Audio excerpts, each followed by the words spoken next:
Bonjour, c'est Yvon, bienvenue dans cette nouvelle vidéo dans laquelle je vais essayer de vous proposer des solutions simples pour essayer d'improviser à l'oreille, et en tout cas éduquer votre oreille pour improviser sur des standards de jazz. Évidemment, c'est pas suffisant pour pouvoir improviser correctement, mais ça permet d'éduquer son oreille et je pense que de toutes les manières, ça peut intéresser tout le monde et en particulier les guitaristes amateurs et débutants. Donc bienvenue sur Jazz et Guitare. Si vous connaissez pas ma chaîne et que vous me découvrez à travers cette vidéo, je vous invite à aller faire un petit tour. Il y a pas mal de tutos. Et si vous aimez cette chaîne, n'hésitez pas à vous abonner. La première chose que vous allez devoir faire, c'est quand même identifier la tonalité d'un morceau. Et une fois que vous avez identifié la tonalité d'un morceau, vous allez devoir trouver une position de gamme majeure ou mineure en fonction du type de morceau à jouer sur le manche et que vous allez faire évoluer en utilisant votre oreille sur chaque accord. Et donc pour prendre un exemple pas trop compliqué du point de vue de la tonalité, j'ai choisi Fly Me to the Moon. Donc voici la grille. Donc si vous ne savez pas dans quelle tonalité se trouve votre morceau, je vous invite à aller voir le tableau d'harmonie qui se trouve dans le kit d'outils de la guitare jazz qui est en accès libre. Tous les liens se trouvent dans la description, hein. C'est dans les dossiers Jazz et Guitare. Vous vous abonnez, vous avez tout un tas de documents, dont le kit d'outils de la guitare jazz dans lequel vous allez trouver ce tableau et qui va vous permettre déjà de déterminer la tonalité d'un morceau. Alors comment on va faire? Vous allez noter tous les accords du morceau avec leur nature, puis vous allez les ranger dans l'ordre d'une gamme. Hein. C'est-à-dire si vous allez choisir Do, Ré, Mi, Fa, Sol, La, Si, Do, Ré, Mi, Fa, Sol, La, Si, Do, et puis vous rangez vos accords comme ça les uns derrière les autres. Et après, donc vous allez peut-être retrouver des accords en doublon.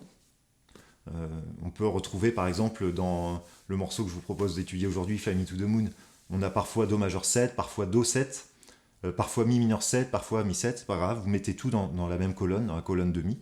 Et puis vous faites rentrer donc toute cette ligne, vous la comparez aux différentes lignes de ce tableau.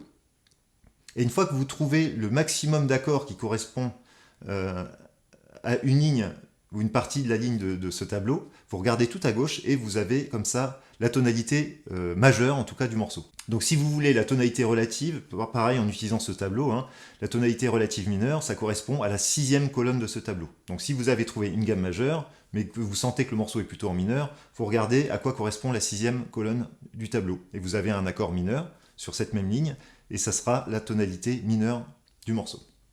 Alors petite précision, si on avait réussi à faire coïncider les accords d'un morceau avec une autre ligne du tableau, c'est bien ce qu'il y a dans la toute première colonne qui va indiquer la tonalité majeure et la colonne 6 qui indique la tonalité mineure relative. Ce n'est pas la 6e colonne du classement des accords que vous avez trouvés. Si on avait réussi à faire coïncider donc, ces accords par rapport à la ligne de cette 5e ligne du La bémol majeur, on voit bien que le classement Do, Ré, Mi, Fa, Sol, La, Si est en décalage puisqu'il démarre de la 3e colonne, mais on serait bien à ce moment-là, par rapport à La bémol majeur qui est dans la toute première colonne, la relative mineure serait toujours la 6e colonne du tableau, c'est-à-dire Fa mineur, hein, et pas la 6e colonne en partant de votre classement. Hein.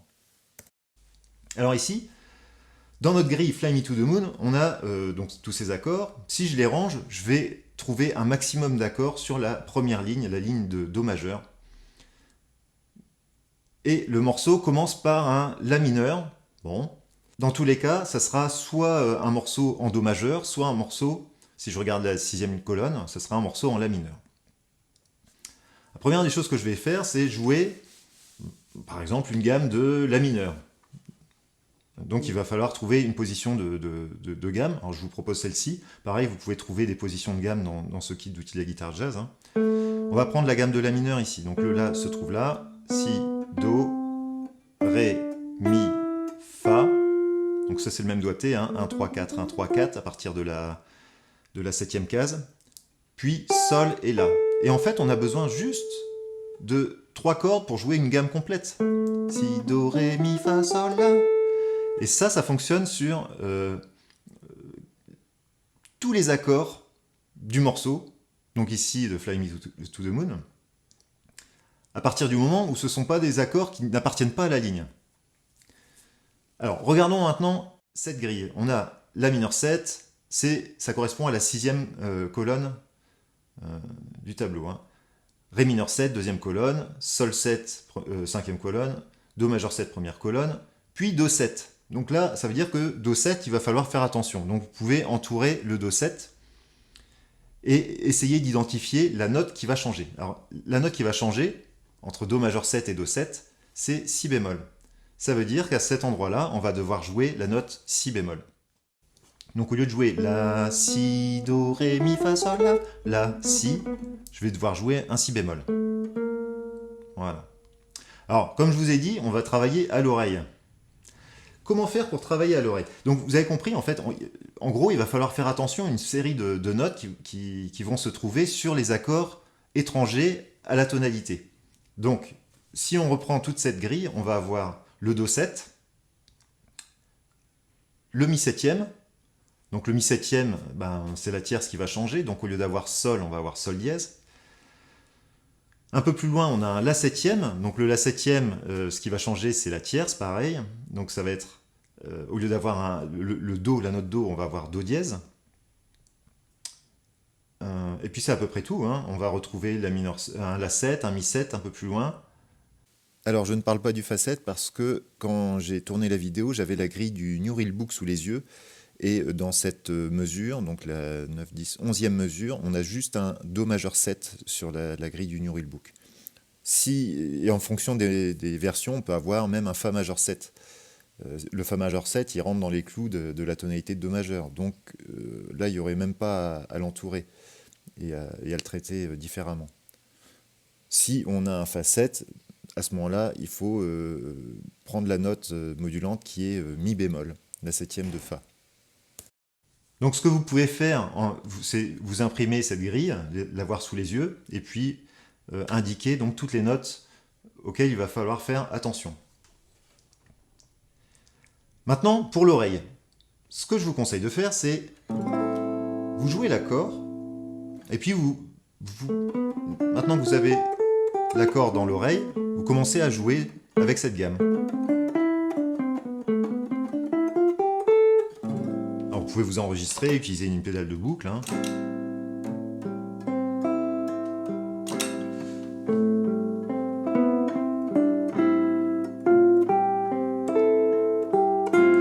Là, j'ai pas envie de m'arrêter là-dessus. Hein, c'est pas terrible. Ah, mieux.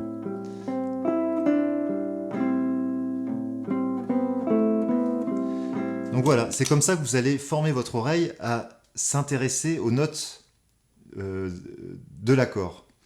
C'est-à-dire, on est sur un La mineur, sur une gamme de La mineur, et vous vous rendez bien compte que cette note-là et cette note-là, à force de jouer, vont être les notes sur lesquelles on va pouvoir s'arrêter.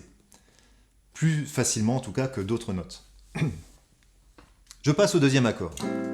Donc je vais l'enregistrer, pareil, ça va être Ré mineur 7. Voilà.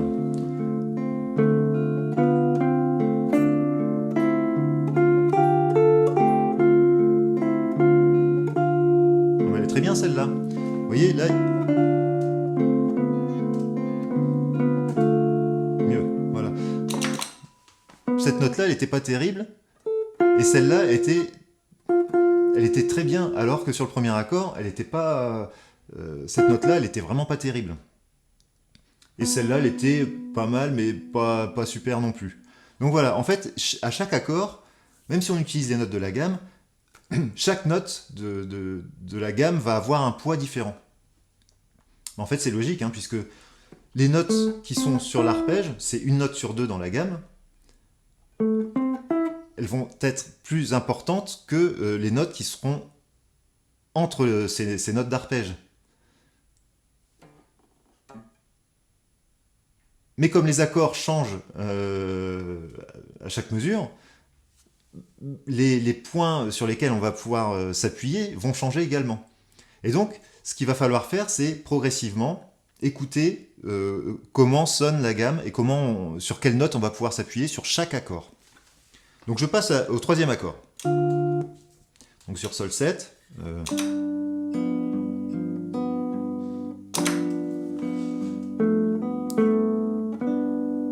Mieux. Ah vous voyez, cette deuxième note de gamme, elle n'était pas terrible sur l'accord d'avant, mais par contre là elle est très bien. Celle-là est bien. Celle-là elle est encore très bien, alors que sur le premier accord elle était vraiment pas terrible sur le La. Hein. Et donc j'ai même pas besoin de savoir que c'est un La ou un Ré ou un Sol. Simplement écouter, et on joue toujours avec la même position de gamme. Quelle note va fonctionner mieux ou moins bien en fonction de l'accord. Après vous pouvez commencer à enregistrer une série de 3 accords. Je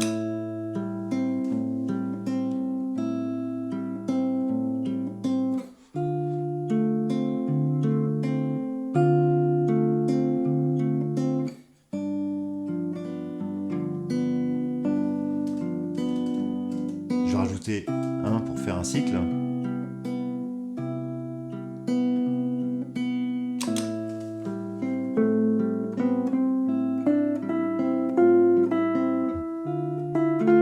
Ah, mieux.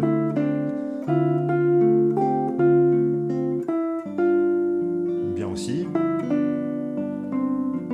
Ouais, ça pas terrible. Ouais, c'est joli. Ça c'est plus stable. Et voilà. Donc c'est des accords tout simples. Les 4 premiers accords que je viens de jouer, La mineur 7, Ré mineur 7, Sol 7, Do majeur 7, ce sont des accords qui appartiennent à la première ligne. Et pourtant, on ne va pas jouer sur les notes de la gamme de la même manière sur tel ou tel accord. Donc ça c'est la première chose. Et puis après, il va falloir faire attention aux notes étrangères, c'est-à-dire toutes les notes altérées qui apparaissent au fur et à mesure dans la grille.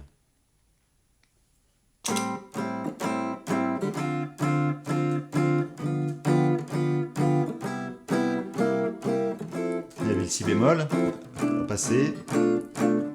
Là il y a un Sol dièse, Do dièse,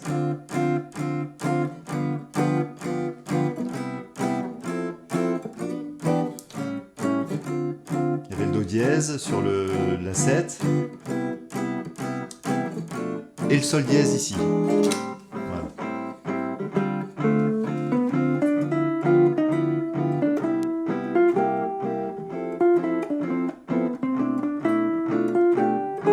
Sol dièse.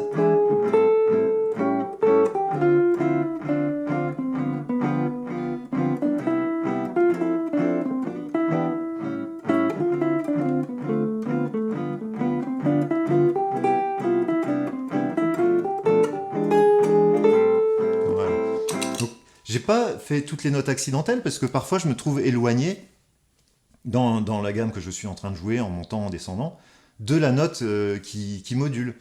Mais c'est pas grave, je vais m'appuyer sur une autre note, une note en fait qui va sonner bien à l'oreille, et cette note, ça sera très certainement une note de l'accord, une note de l'arpège de l'accord.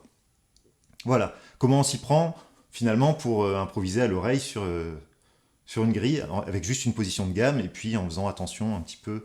Mais ça se prépare en fait, hein. Faut écouter chaque accord, jouer la gamme. Ça sert à rien de faire une position sur 6 cordes, juste sur 3 cordes ça suffit, et puis après prendre une petite séquence, s'habituer à jouer dessus, et puis on élargit la séquence. Voilà, j'espère que cette vidéo vous a plu. Bon, il y a des vidéos plus ou moins complexes, hein. Celle-là elle est relativement simple. N'hésitez pas à mettre un petit pouce quand même si vous avez aimé, et puis je vous dis à très bientôt pour une prochaine vidéo.